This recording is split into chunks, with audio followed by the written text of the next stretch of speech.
Oui, salut, salut. J'espère que vous allez très bien. Sinon, moi, je vais super par la grâce de Dieu. Je m'appelle Joël Kanaza. Nous sommes encore là aujourd'hui pour parler d'un sujet qui est vraiment intéressant. Je viens de faire un direct sur notre page Facebook. Mais nous avons remarqué que le direct a fait tourner, a fait tourner, comment l'appelle-t-on, l'écran. Donc, ça n'a pas permis qu'on puisse déposer cette vidéo sur YouTube. Donc, je fais à nouveau la même vidéo, mais je serai très bref dans cette vidéo. Le thème est comment répondre à l'appel de Dieu et comment déclarer son appel. Parce qu'il y a une différence de répondre à l'appel de Dieu, de savoir que Dieu t'a appelé et comment le déclarer. Parce que la plupart des gens sont appelés, mais ils ne savent pas ou bien elles ne savent pas comment déclarer leur appel. Et cela cause beaucoup de problèmes, beaucoup d'ennuis et après. Alors, je suis pasteur missionnaire ici au Brésil et j'ai eu la chance de diriger une conférence en février passé. En février passé, le thème est comment répondre à l'appel de Dieu. Et suite à la conférence, j'ai reçu beaucoup de questions et il y avait près de cinquantaine de personnes, cinquantaine de jeunes qui étaient venus vers moi et leurs questions étaient comment Pasteur Joël a su qu'il a été appelé. Et d'autres personnes ont dit comment Pasteur Joël a déclaré son appel. Donc ça fait deux sujets, deux questions qui sont vraiment différents. Alors nous allons aller premièrement, comment savoir que tu es appelé. C'est ça. Ou comment répondre à l'appel de Dieu. J'aime toujours donner l'exemple de Moïse. Si nous voyons dans la Bible, la manière dont Dieu a appelé Moïse, ça a été vraiment exceptionnel. J'ai l'habitude de dire que celui qui est appelé, il fut l'appel. Mais celui qui n'est pas appelé, c'est lui qui crie qu'il est appelé. Je répète, celui qui est vraiment appelé, la personne fut l'appel. Mais celui qui n'est pas appelé, c'est lui qui crie qu'il est appelé. Je me rappelle que quand j'étais venu ici au Brésil, au premier abord, il y avait une église, il y avait un jeune. J'allais là-bas pour aider le pasteur pour faire le ministère. Et ce jeune venait toujours vers moi. Et il disait toujours, Pasteur Joël, j'ai reçu mon appel. J'ai déclaré mon appel à mon pasteur. Mais mon pasteur ne veut pas m'utiliser. Mon pasteur ne veut pas m'envoyer. Mon pasteur ne veut pas me voir comme si j'ai reçu l'appel. Mon pasteur n'est pas convaincu de mon appel. Alors il criait toujours, il criait toujours. Et je lui ai posé la question, qu'est-ce que tu fais dans l'église? Quel est ton travail dans l'église? Il me fait comprendre qu'il ne fait rien. Mais après que j'ai causé avec son pasteur, je lui ai posé la question, qu'est-ce que ce type l'a fait dans l'église? Il m'a fait comprendre que c'est un instrumentiste. Il est pianiste, mais il ne joue pas dans le groupe de louanges. Le pasteur lui a dit qu'il a donné le travail de faire l'accueil. Il ne veut pas faire l'accueil. Il ne veut rien faire dans l'église. Ce que lui, il veut prêcher. Vous comprenez un peu? Lui, il veut prêcher. Lui, ce qu'il veut, il veut prêcher. Tu as reçu l'appel. Là, il ne sait pas qu'il y a des processus. Si tu as reçu l'appel, il y a des processus jusqu'à ce que ton appel soit confirmé, jusqu'à ce qu'on te déclare, jusqu'à ce que tu sois consacré. Il y a des processus. Lui, il dit qu'il a de l'appel. Il ne fait rien dans l'église. Lui, ce qu'il veut, il veut prêcher. Et quand j'ai causé avec son pasteur, et je lui ai fait comprendre que c'est comme ça qu'il est venu à moi à 3 reprises. Il m'a fait comprendre qu'il a reçu l'appel, mais le pasteur ne veut pas l'utiliser.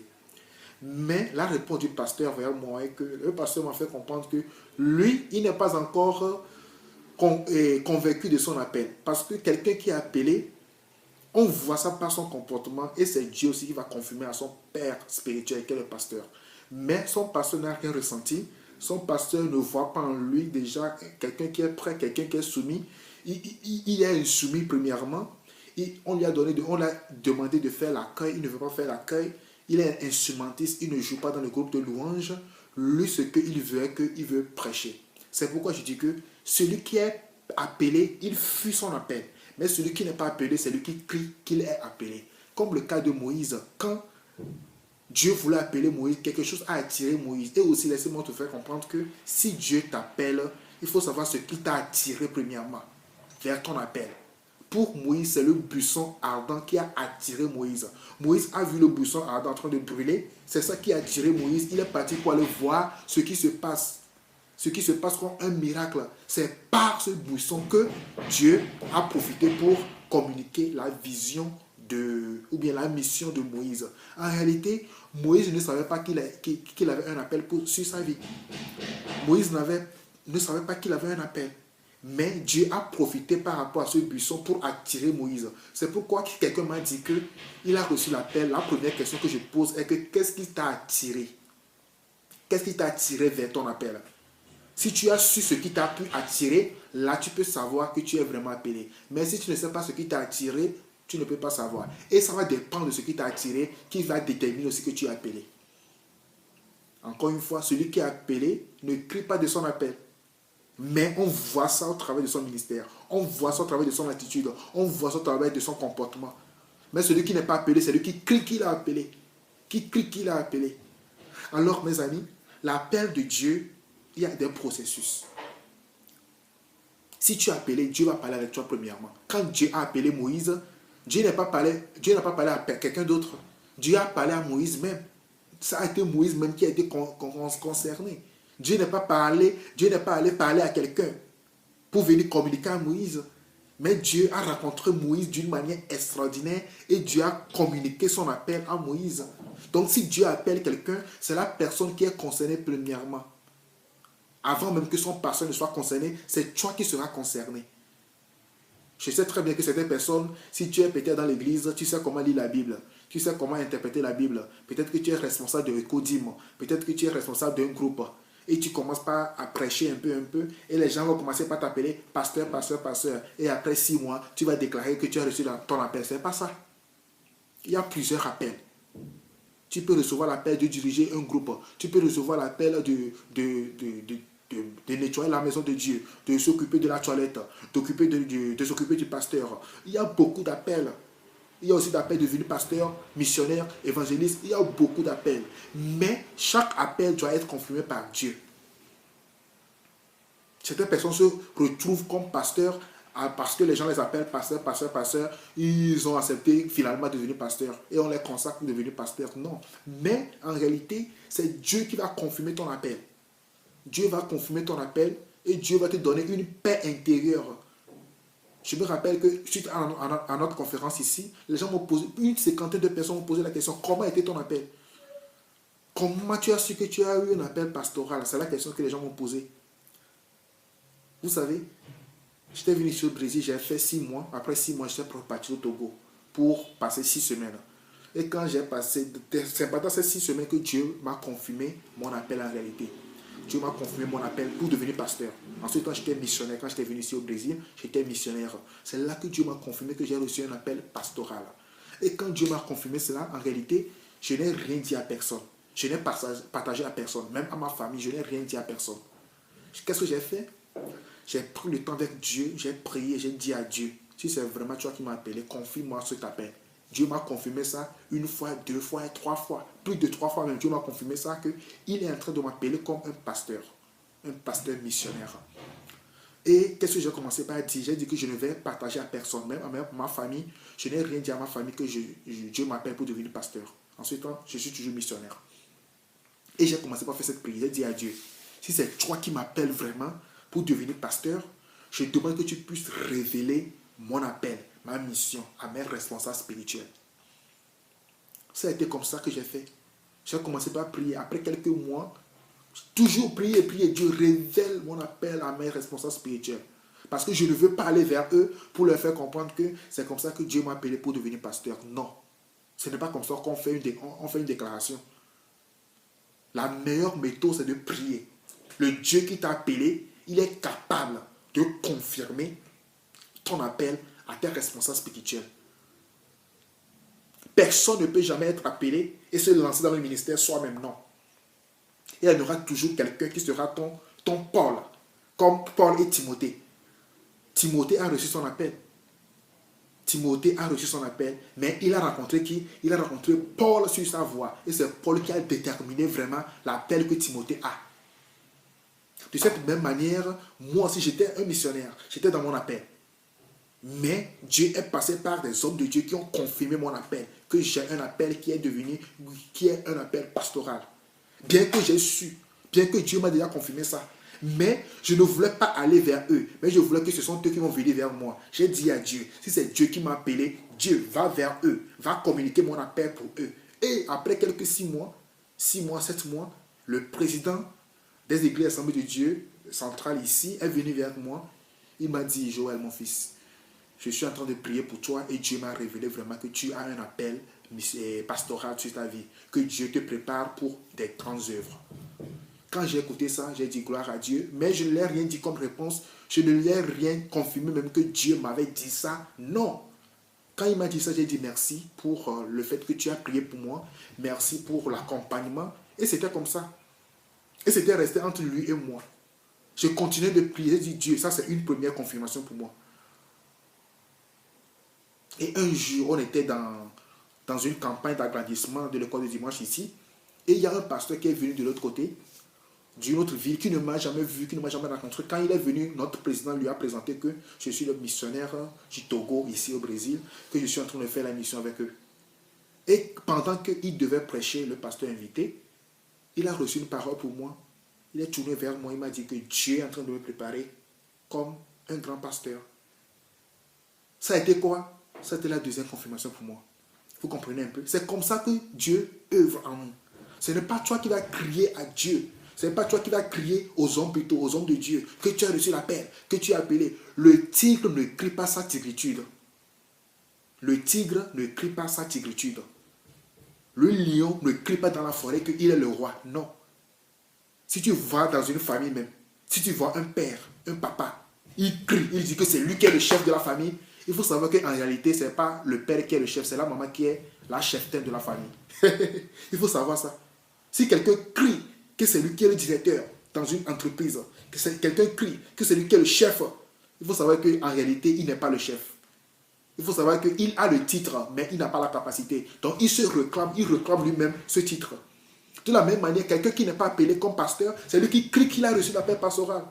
Mais celui qui a reçu l'appel, il fuit, comme Moïse. Moïse a reçu l'appel, Moïse voulait fuir. Mais la présence de Dieu lui a retenu et Dieu lui a confié la mission pour laquelle il lui a appelé. Bien que Moïse trouvait toujours des arguments à donner, il ne voulait pas. Il disait que le peuple d'Israël ne va pas l'accepter. Les pharaons ne vont pas à croire qu'il a été envoyé par Dieu. Mais Dieu lui a montré des signes pour pouvoir prouver à ces pharaons, pour pouvoir prouver à ses enfants, qui sont les enfants d'Israël, que c'est lui qui est appelé. Malgré tout cela, Moïse ne croyait pas. Moïse ne veut pas croire que c'est Dieu qui est en train de lui confier une mission. Il fuyait l'appel, mais la présence de Dieu le retenait. De la même manière, si Dieu t'appelle, tu auras peur de répondre à l'appel. Tu auras peur si c'est Dieu même qui t'a appelé, parce que si Dieu appelle, Dieu donne toujours une mission. Quand Dieu a appelé Moïse, Dieu lui a donné une mission, Dieu lui a confié une mission. Quand Dieu va t'appeler, il te confiera toujours une mission. Dieu ne peut jamais t'appeler sans te confier une mission. Imagine un peu, un papa peut appeler quelqu'un.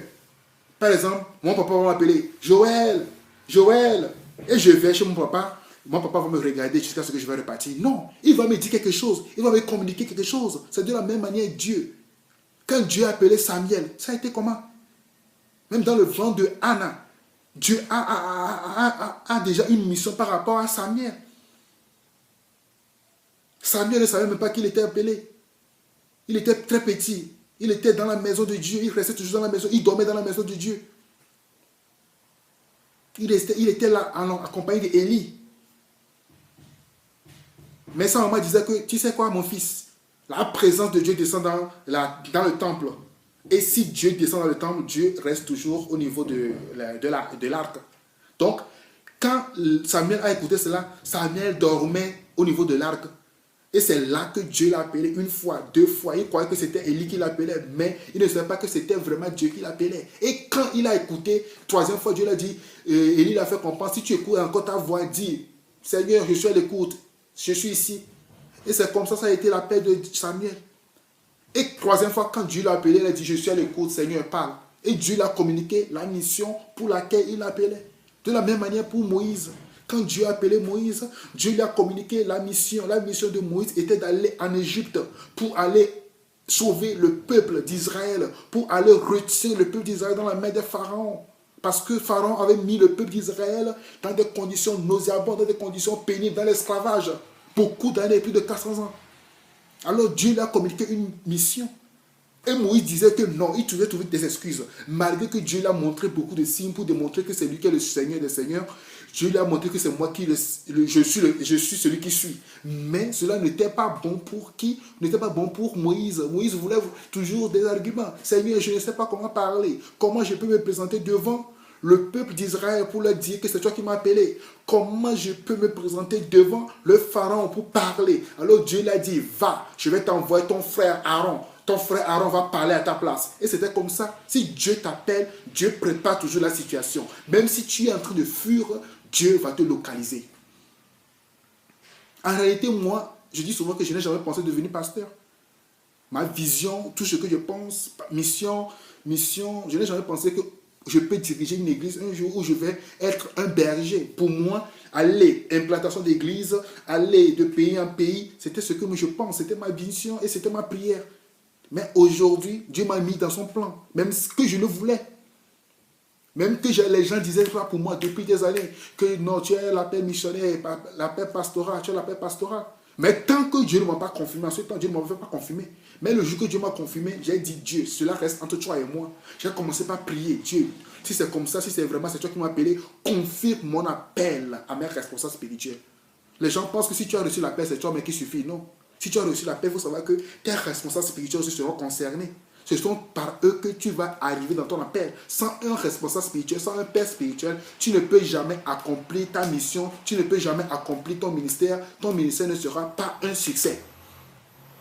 Et Dieu est passé par cet homme, ce pasteur invité qui est venu pour prêcher dans ce congrès, et il m'a dit que Dieu est en train de te préparer comme un grand pasteur. J'ai dit Amen, Alléluia. Mais en ce temps, jusqu'à ce temps même qu'il m'avait dit ça, je n'ai pas eu encore la discussion avec le bureau exécutif de notre église ici au Brésil. Je me rappelle un jour, j'étais parti à la gare pour prendre le bus pour voyager dans une autre ville. Il y a une femme qui m'a vu, elle ne me connaît pas, elle a commencé par crier pasteur, pasteur, pasteur. Et je me suis retourné, j'ai vu, j'ai dit non, je suis désolé, madame, on se connaît? Elle m'a dit non, j'ai dit que non, je suis un missionnaire.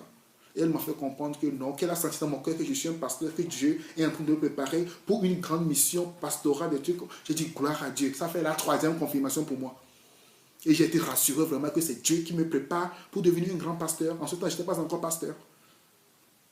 Et c'est après ça que Dieu m'a convaincu et j'étais reparti chez qui? Chez notre président, pasteur président, pour lui faire comprendre que c'est comme ça, que ce qu'il avait dit c'est vrai. Et je lui ai raconté maintenant mon histoire. La manière dont Dieu m'a appelé, la manière dont Dieu m'a parlé, c'est maintenant que je l'ai... Parce que Dieu les a déjà convaincus. Timothée a reçu l'appel. Mais c'est Paul, apôtre Paul, qui l'a aidé à pouvoir rentrer dans son appel. C'est pourquoi apôtre Paul peut appeler Timothée que mon fils dans la foi. Vous comprenez un peu? Chaque homme de Dieu a un père.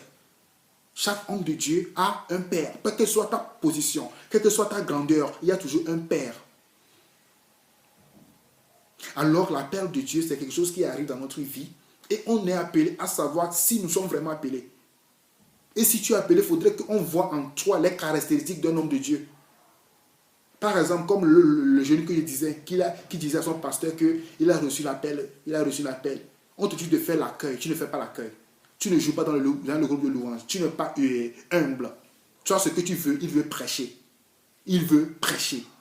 Non, ça ne commence pas comme ça. Il y a certaines personnes, tu déclares ton appel. Le jour que tu déclares ton appel, c'est là que tu vas commencer par faire des travaux à l'église. Tu vas commencer par suer l'église. Tu vas commencer par laver les toilettes. Tu vas commencer par aller laver la voiture de ton pasteur. Tu vas commencer par essuyer des bancs. C'est là, au travail de ça, qu'on va voir vraiment que tu es appelé. On va voir vraiment que tu es quelqu'un qui a été vraiment brisé. Si tu n'es pas brisé, certaines personnes ne te prennent pas. C'est pourquoi certaines personnes sont là, ils ont reçu l'appel. Tu déclares ton appel. Mais ton pasteur ne va jamais approuver ton appel. Parce qu'il ne voit pas en toi quelqu'un qui est prêt. Il ne voit pas en toi quelqu'un qui est brisé. Il ne voit pas en toi quelqu'un qui est vraiment appelé par Dieu. Parce que tu ne présentes pas le cœur de Jésus-Christ. Certaines personnes crient que j'ai déclaré mon appel depuis 2015. Mais quelqu'un vient de déclarer son appel à 2020. Après 3 mois, on l'a consacré. Parce que la personne qui vient de déclarer son appel, on voit en lui quoi? On voit en elle des caractéristiques d'un homme de Dieu. Toi qui as déclaré ton appel, tu cries, tu es un tigre, tu cries, mais tu n'as pas quoi? Tu n'as pas le caractère d'un homme de Dieu. Alors je répète, je vais résumer tout pour finir. Si tu as reçu ton appel, tu dois savoir que c'est Dieu qui va te confirmer ça. L'appel, ce n'est pas quelqu'un qui va te confirmer que tu es appelé. C'est toi-même et Dieu. C'est Dieu qui va te confirmer que tu es appelé. Ça, il faut savoir ça. L'appel, c'est entre le concerné et le Dieu qui t'a appelé. Le deuxième point, ne va pas crier que tu es appelé. Ne va pas crier pour dire que non, je suis appelé, je suis appelé. Si tu es appelé, commence ton ministère. Va dans les rues pour prêcher. Évangélise. Fais un travail missionnaire. C'est au travail de ça que ton pasteur va savoir que vraiment qu'il est appelé. Ce n'est pas le fait de dire que tu es appelé, mais c'est au travail de ton ministère. Parce qu'on reconnaît quelqu'un qui est appelé au travail de son ministère. Et non par le fait que la personne crie qu'il est appelé ou bien qu'elle est appelée. Mais au travail de son ministère. Même si tu n'as pas encore le titre pastoral, il faudrait que tu puisses dégager le caractère d'un pasteur, l'attitude d'un pasteur, le comportement d'un pasteur. Comment un pasteur se comporte, comment le pasteur rend son ministère, comment le pasteur est humble. C'est au travers de ça que ton pasteur, ton responsable peut voir vraiment que tu es appelé. Certaines personnes aiment avoir le titre avant d'exercer le ministère. Certaines personnes aiment qu'on puisse leur dire qu'à partir d'aujourd'hui, tu es devenu pasteur. Et là, tu vas commencer par évangéliser. Tu vas commencer par faire non. C'est pas ça. Si tu as su que tu as reçu ton appel, la stratégie la plus simple et la plus propre est que commence ton ministère avant même que ton responsable ne sache. Va dans les rues, parle de Jésus-Christ. Sois humble. Lave la voiture d'un pasteur. Sois humble envers ton pasteur. Aide ton pasteur. Démontre-lui que tu es vraiment, tu as le cœur de Jésus-Christ. Jésus-Christ a lavé les pieds de ses disciples. Il devait dire que non, il est le Seigneur. Il devait dire que non, que lui il est le Seigneur des Seigneurs, donc il ne peut pas laver les pieds de ses disciples. Mais il a lavé les pieds de ses disciples pour leur montrer, pour les apprendre que dans la vie, pour être toujours humble, sois toujours humble. Alors, ce n'est pas l'humilité que ton pasteur peut savoir que vraiment que tu es appelé. Et par rapport à la confirmation de Dieu envers lui, qui va venir vers toi pour te faire comprendre que présentement, je te déclare comme un pasteur. Mais sans ça, tu peux être appelé, tu peux connaître la Bible, de Genèse jusqu'à l'Apocalypse. Si tu n'as pas l'humilité, tu n'es pas quelqu'un qui est soumis, tu n'es pas quelqu'un qui respecte ton responsable, même s'il a reçu la confirmation, il ne peut pas te consacrer. Alors, comment répondre à l'appel de Dieu? C'est toi et Dieu, premièrement. Comment déclarer ton appel? Ça, c'est une action divine. C'est le Saint-Esprit qui joue ce rôle. Ce n'est pas toi qui vas jouer ce rôle. Je vois certains jeunes, ils se battent.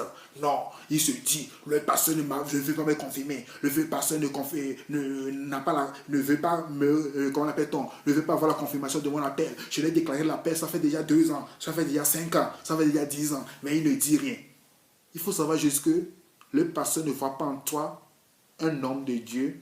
Il attend que tu puisses changer. Il attend le bon moment pour que tu puisses vraiment être converti de ta vie et puis tu puisses avoir des caractères d'un homme de Dieu. Un pasteur, c'est quelqu'un qui est doux, quelqu'un qui est sage, quelqu'un qui sait parler, quelqu'un qui sait comment s'habiller devant les gens. Il veut voir ce genre de trucs en toi. La Bible nous fait comprendre que Moïse a été quelqu'un de très humble. Même que les enfants d'Israël l'insultaient. Même que les enfants d'Israël venaient vers lui pour lui chercher querelle, pour l'insulter. Les enfants d'Israël disaient que si tu nous avais laissés en Israël et en Égypte, on n'allait pas vivre ces trucs dans le désert. On n'allait pas manquer de l'eau. On n'allait pas manger de la manne tous les jours. Les gens lui cherchaient querelle. Mais la Bible nous fait comprendre que Moïse est un homme humble. Qu'est-ce que Moïse faisait? Moïse n'insultait pas les enfants d'Israël. Moïse ne se battait pas avec les enfants d'Israël. Moïse avait toujours le cœur de Dieu. Il faisait quoi? Lui et Aaron. Ils avaient le cœur de Dieu. Ils se mettaient à genoux, le front par terre, et ils criaient à Dieu. Même si Dieu s'est mis en colère pour tuer le peuple d'Israël, même si Dieu se met en colère pour faire du mal à son peuple, Moïse et Aaron, Moïse crie vers Dieu. Si c'est toi qui as permis que ce peuple sorte d'Israël, ne les tue pas, parce que les Israélites vont se moquer de nous. Alors demande ta gloire. Il demande pardon pour le peuple d'Israël. Il demandait toujours pardon pour que Dieu ne fasse pas le mal à son peuple. Et Dieu écoutait la prière de Moïse. Et si devant les situations difficiles, Moïse se tourne vers Dieu et dit, si c'est toi qui m'as appelé, démontre ta gloire. C'est comme ça un enfant de Dieu fait. Si tu es vraiment appelé, c'est comme ça ce serait ta prière. Si tu es devant les situations, tu dois crier à Dieu. Si c'est toi qui m'as appelé, démontre ta gloire. Et Dieu démontrera toujours sa gloire dans ta vie. Mais si tu n'es pas appelé, tu es comme quelqu'un qui est en train de faire un travail bénévole. Et tu n'auras pas la récompense devant Dieu. Vous comprenez un peu, quelqu'un qui est bénévole, tu vas travailler, oui. Mais tu n'auras pas la récompense. Tu peux voir Dieu, oui. Parce que Dieu ne t'a pas appelé, mais tu as travaillé pour lui. Tu peux lui voir, oui. Mais la récompense que quelqu'un qui est appelé aura, toi, tu n'auras pas la récompense là. C'est pour cela que nous sommes appelés, pour savoir quel est notre appel. C'est pour cela, si tu ne sais pas ton appel et tu travailles dans le champ de l'autre personne, tu ne vas pas avoir la récompense. Peut-être que tu es un missionnaire. Tu travailles comme un pasteur. À la fin des temps, tu n'auras pas la récompense. Parce que tu n'as pas exercé le ministère ou l'appel que Dieu t'a donné. Imagine un peu. Peut-être que Dieu a donné la mission à Moïse d'aller faire sortir le peuple d'Israël dans la main des pharaons. Et Moïse va en Égypte et Moïse a commencé par faire une mission ou un ministère d'évangélisation. Vous croyez qu'il aura la récompense? Il n'aura pas la récompense. Parce que ce n'est pas pour lequel Dieu l'a appelé. Si Dieu appelle, Dieu donne toujours une mission. Si Dieu appelle, Dieu donne toujours un ministère. Si Dieu appelle, Dieu te donne toujours une charge à accomplir. Alors que Dieu vous bénisse. Si tu es appelé, ne crie pas que tu es appelé. Mais il faut prier. Mets-toi en genoux. Tu pries. Tu demandes à Dieu. Si c'est toi qui m'as appelé, révèle mon appel à mes responsables spirituels. Et ce sont tes responsables spirituels qui vont venir vers toi pour te confirmer vraiment que tu es appelé. C'est comme ça qu'on peut déclarer son appel. La plupart des gens qui crient qu'ils sont appelés ne sont pas appelés en réalité. Mais ceux qui fuient l'appel, ce sont eux qui sont appelés. Moi, en réalité, même pour devenir missionnaire, je ne voulais pas. Ma pensée, c'est de travailler et d'aider les hommes de Dieu. Mais quand Dieu m'a commencé à m'appeler, je ne voulais pas accepter. Je ne voulais pas accepter en réalité. Ça n'a pas été facile pour moi parce que je ne me voyais pas comme un pasteur, je ne me voyais pas comme un missionnaire. Je ne me voyais même pas dans cette pensée-là. Mais le plan de Dieu, personne ne peut se lever contre le plan de Dieu. Si Dieu t'a appelé, il t'a appelé. Tu peux fuir comme Moïse. Moïse voulait fuir. Mais la présence de Dieu a toujours retenu Moïse. C'était la même chose qui est arrivée avec moi. Même avec Paul.